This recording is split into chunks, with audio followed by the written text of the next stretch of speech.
แห้งนั่นแหละใกล้ยิงมันอยู่บ่ได้ดอก ตัวมีเนี่ยเขาคือว่าเข้าใจ กันว่าบอลมันบ่คันบ่ยังประตู จังว่ารถว่าอะไรกันบ่เช้าจะว่าให้สู้เลยวะ ขัดพ่อใหญ่พายในไปปันนี้โอ้ยจุดที่ได้ลูกนึงแล้วบ่จัก อันนี้ ได้แท้แต่ตัว ได้ ใช่ให้นางกับพ่อ คิดใช่แล้วได้เมียน้อยน้องจิมมี่ตอนนั้นมีผู้ชายใหม่แล้วอีก แม่นบ่ บ่ได้ง่ายประตูฮะ คือได้ยินข่าวว่าตอนจะเอาน้องจิมมี่จะแต่งงานแล้วเนาะ เขาไม่ มีผู้ชายใหม่แล้วบ่รู้แล้วคือทำไหนล่ะว่า ยิ่งไม้แล้ว เศร้า3 แรงจีคือบอกได้ขนาดมีเมียเลยจะได้ยินว่าจะบ่ได้เบิ่งตอนนั้นเนาะพ่อใหญ่ เอาบ่ได้เบิ่ง เรามีเมียแล้วผู้ชายใหม่เราเชียร์งัวบ่พ่อใหญ่ตอนนั้น เสียแหละ ถามมึงดูจ้ะถามมึงดูเชียร์ แม่นั่นเรียกว่า ทั้งยิ่งกับใหม่เงื่อนนั่นแหละ นกเข้าแล้วคันบ่ได้อยู่ บัดจันทองเจ้านั่นตู้มีขันอยู่บ่ถามดู ของ ก็ เรา ได้มาคันเนี่ยบ่ คันบ่ของเฮาบ่คันนี่ก็สิได้มาน้ำเสียวเลย จะมีได้แล้วไหน บ่เสียวสิได้บ่ ได้นะอันนั้นตัวเอา ได้บ่ แล้วเอาเนาะ ก็นั่นได้เอา เล่มคายพายเรือมาเฮา บ่มียังดอกมหาค่ายดอกคะแนนหมดอันนั้น ทางไม้ตำปลาตำนอนเนาะ ไม่ถ้าป่าตะร้อนบ่อึด ขุดต้มกินก็โคยกินจำกึกนึกซ้ำเถือไปแล้วโอ้ เราทราบแรง4รถบ่ โห มีตัวหนึ่งห่างไผกะว่าบ่ได้ยากบ่ได้ยังคือยากตัวนี้บ่เจ็บหลังบ่เจ็บแนวห่างเฮาก็เว้าซื่อๆห่างบ่ได้กินเราก็จะเฮ็ดลองเบิ่งครับต้องเทื่อ ถามดูเชียวฮะได้เมียน้อยตอนนั้นลองถามแล้วดู ถามว่าได้ ถามว่าได้เมียน้อยเท่านั้นผู้ชายจึงมีผู้ชายใหม่แล้วจะไปเฮ็ดได้เชียว บ่ คือเมียกับเด็กน้อยอยู่ มาแล้วมันเป็นได้จังว่าเลิกกันกับเมียผู้ว่า เอา เมีย ตามเลิกได้ตามนาทีได้ เอา เอาไปทำนาทีได้ มันเขาเจ้าจะเลิก ทำไม่ใช่กระทำเนาะ มันเฮิงมันก็ได้ว่าได้แล้วดิ้งน้อยเนาะ หรือว่านกเขาบ่คันบ่ แล้วถาม คัน นา โพ ที ด เขาจะมี น่ะมันคันโพด มันคันโพดผู้หญิงบ่ชู เขาจะบ่สูเลย เขาบ่สู่เนาะ โอ้ โอ้มันก็ดีแล้วใช่ ก็ดีแล้วยอมแพ้เที่ยวยอม ทำไม่ใช่ไฟบ่ยากหรอคันบ่คันจนว่า อืม เกือบเอาเมียสองคนทีเดียวนู่นไง เกือบเอาช่องได้แล้วเอาช่องแล้วก็เว้นมาเฮ็ดพี่เมื่อพุ่นเฮ็ดอ่ะ บ่พญาผู้ชายเลี้ยงงัวบ่ บ่ แล้วเห็นหยังผู้ชายอยู่หน้า อยู่เอื้อนพัวแล้วก็ลงมาหาอยู่สวนอ้อยก็ใส่แล้วเนาะ บ่ผู้ชายลงไปหาเราอยู่อยู่แล้วก็ฮู้อยู่ว่าจะเอามีเมียนะ กันพูดเลย ขนาดมีเมียเด็กน้อยนะ อืม บ่เราก็คือสิดื้อนะบ่หยอกเจ้าบ่ผู้ใหญ่ จังว่านั่นแหละมันจะได้ตัวนั่นแหละ มันจะลองบ่ มันจะลองเทิมเขาจะได้เงินได้คำเนี่ยนะตัวนั่นแหละนะว่าเอาเงินให้แล้วก็เฮ็ดแล้วเนาะเนี่ยเอาให้สิบ่ให้ได้ เงินเสียเมียได้แล้ววะสิบ่ให้ซื่อๆนี่อันนี้ให้ผู้สาวหอมแก้มกันยังบ่หอม ทำบ่จับมันบ่บาย จับ อันนี้เอาชื่อนั้นมาให้ชื่ออันนี้มาให้แล้ว มันลายเติบแล้ว ยังบ่ได้พอดอกบ่เสีย แต่ละเถื่อเราให้เรา โอ้เชื่อกับป้านั่นก็แป้งน้ำแดงชื่อตลอด รูปแล้วเนาะ บายจะบ่ได้บายจะบ่ จำเป็นแล้ว จะเป็น จำเป็นเลย มันบ่ได้แล้ว มันบ่ได้โอ้ย ก็ย่าแล้ว อ่า โอ้ บ่ ได้ดิ ตรงมีเนี่ยเราบ่อยากดื้อน่ะ อ่า แล้วแบบเป็นคนชินธรรมโพด ผมมื้อใดเฮาก็สิเอา เป็นคนชินธรรมโพดบ่ได้ มื้อใดก็สิเอาจะเฮ็ดมันโลด ชินธรรมโพด แม่ บ่ชินอยู่บ่คำเฮาสิเอาเลย พอได้ก็ยอมรับแล้ว อ่า เฮาเป็นลูกผู้ชายต้องดื้อแน่เนาะพี่ใหญ่ ดื้อเลยพ่อ ดื้อในใดเวลาดื้อต้องดื้อบ่งคนกันนอกกันไหน เบิ่งเจอ บ่นก่อนว่าเขาเลี้ยวเบิ่งเฮาบ่สิเนาะ เฮาต้องเบิ่งคนถึง ไป จะ มา เนาะ ไอ้น้องก็เห็นเขาไหม อืม ว่าผู้สาวหายบ่แม่นได้ ผู้สาวบ่หาย โทษมันพี่น้องก็เห็นเนาะ มันครอบบ่นิ้วนี่แล้วเฮาก็ญาติเก่งตัวนั้นแล้ว จะบ่แล้วคือไปส่งเราไม้โอ้ยอยากกินน้ำเย็นเด้อเฮ้ย เอาต้องเบิ่งคนก่อ เวน ลาขึ้นทางเฮือนนะอยากกินน้ำนี่อยู่ใช้น้ำค่ะขึ้นไปก็ว่าย เบิ่งมันก็เห็นแล้วของในบ้านคน อ้าว คนก็อยู่ในหันกันนั่งเต็ม บ่ต่างหยังกับเฮาจากหลักของคนนะพ่อใหญ่สมมุติเขาจากหลักของเจ้าเนี่ยเขาต้องเบิ่งเจ้าก่อน ประมาณนั้นแหละไป เฮาขึ้นไปเทิงเป็นหยัง คนก็ว่าอยากอยู่ค่ะแต่ว่ามันเลี้ยวเบิ่งคนมันก็นั่งเต็มอยู่ก็เจ้าก็สิหานบ่ซะ โอ้ยก็บ่ได้เฮ็ดก็พอได้ดมก็เอาแล้วว่าขึ้นแต่ข้าวเดียว แล้วหลักบ่เป็นน่ะหลักบ่เป็นน่ะ ขึ้นไปกินน้ำกินเนี่ยช้ำเมื่อยกว่าแล้วเอ้ย จังว่าเขามาอยู่วงเวียน ไปจำนั่นแล้วว่า ใส่แล้วบ่มีน้ำยาแล้วเนาะ ไอ้ น้ำยาหมดแล้วตู้นี่ ยังอยู่แล้วก็มา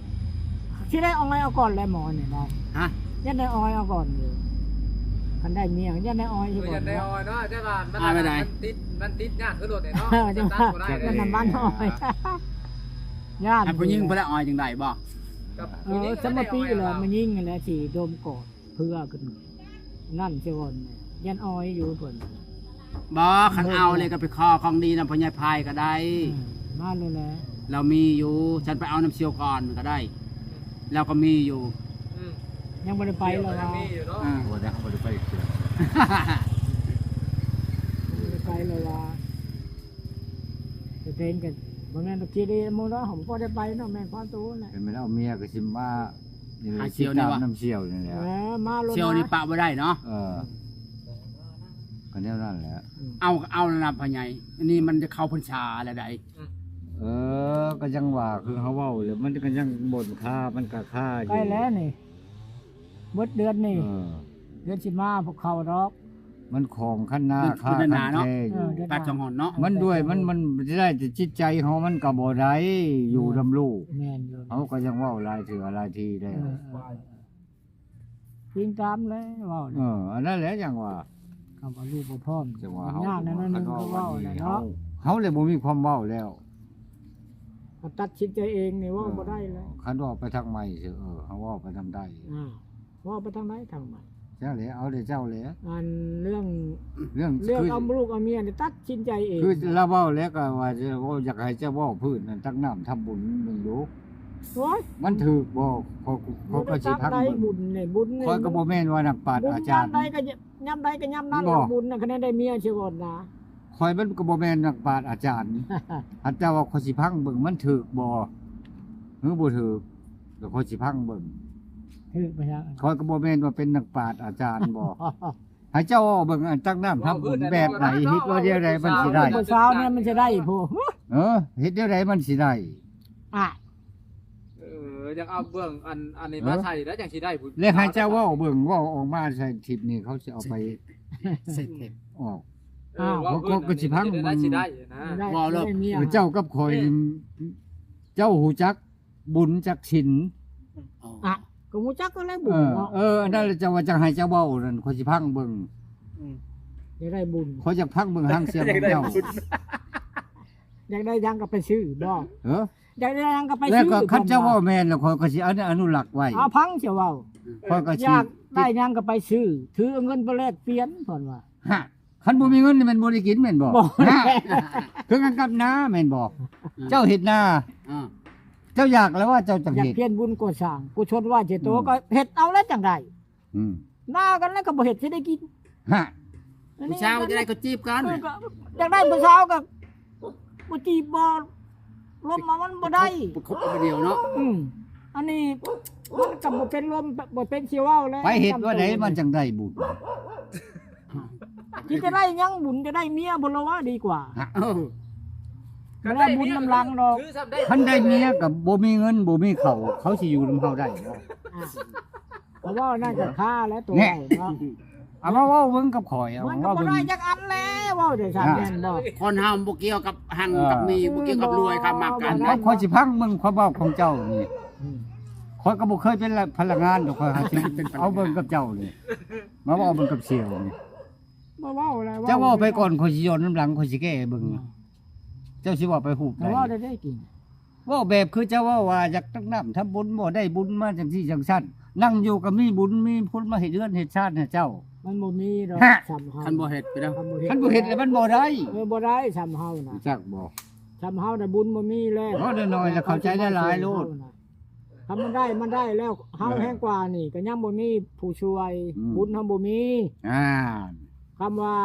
คำ มัน จะ นี่ ได้ ว่า เมีย บ่มีบุญ มันก็บ่ลวงบ่หลายเนาะ เออ อันว่าเพิ่นจะได้เมียว่าคำบ่จักได้แหละก็ค้าแน่น่ะเนาะ จัก ที่ว่าสิถามอีพ่อเอาเด้อเมียนะเอากุ้ย จักได้ก็เฮาบ่คือเฮาเอาอยู่จะพังเฮาบ่มีแนว ก็ บ่มีแนวเขาสิเอาเฮาบ่ บ่ อ้าวก็จังว่า คน นี่แหละ แก่แล้วนี่คนเฒ่าเลย แล้วคอยจะถามเจ้า ปานนั้น คือคอยจะเงินบ่เพียงบ่พอเงินน้อยๆเขาสิเอาคอยได้บ่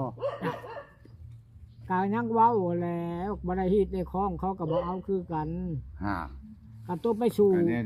เอาตัวไปสู่เขาปุ๊บ ทำคันว่ามันธรรมดา ไปสู่ไปเดือนหนึงเดือนเขากับเมื่อหาพ่อหา ย่าน น้อง ความเพิ่นเว้า แม่ ว่า บ่ แล้วเฒ่าแก่เว้าความเว้าเพิ่นน่ะมันแบบว่าเว้าหลายๆรูดนั่นเฮาสิเอาหยังให้เพิ่น คำเขาเว้าหลายเฮาก็ยารู้จักแหละ คันมันยาได้ว่าน่ะมันก็ดีแหละ อ่ะ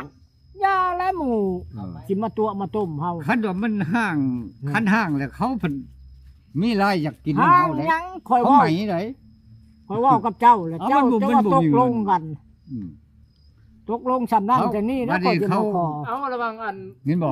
กูบอก บ้านนี้ ผู้สาวแล้วเป็นอันน่ะ บัดนี้เขาสิทิมใส่คือว่าผู้สาวนั้น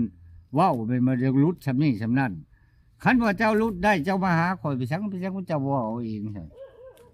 ลูกค้าได้หั่นผู้สาวหั่น เรื่องของผู้ชาวเลยเนาะ อันนั้นแหละจังหวะเฮาจังหวะสนใจนั่นแหละ อ้าวคำเว้าว่า เอาสนใจตัวนั้นแล้ว เฮ็ดได้เชื่อว่าได้จ้ะก็ว่าสิเอา บ่แม่น แน่นอน หยังดก แม่นบ่แต่จะไปต่อใหม่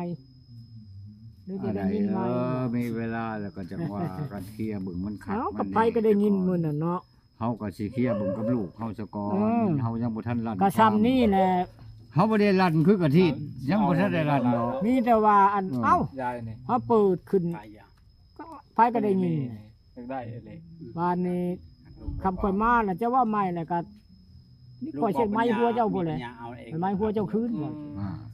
คำมาเลยข่อยเอาหมูเอาไก่มาเลยนั่งสิเว้าปีนไป ก่อ ปี น น ว่า มา เฮาสิเอาเฮาต้องว่าคือกันกับหน้าบ่มีหัวงวควายมาจากมามันก็ล่วง อันนี้คือกันเขาต้องไปเว้าเห็นหัวเบิ่งซะก่อนว่า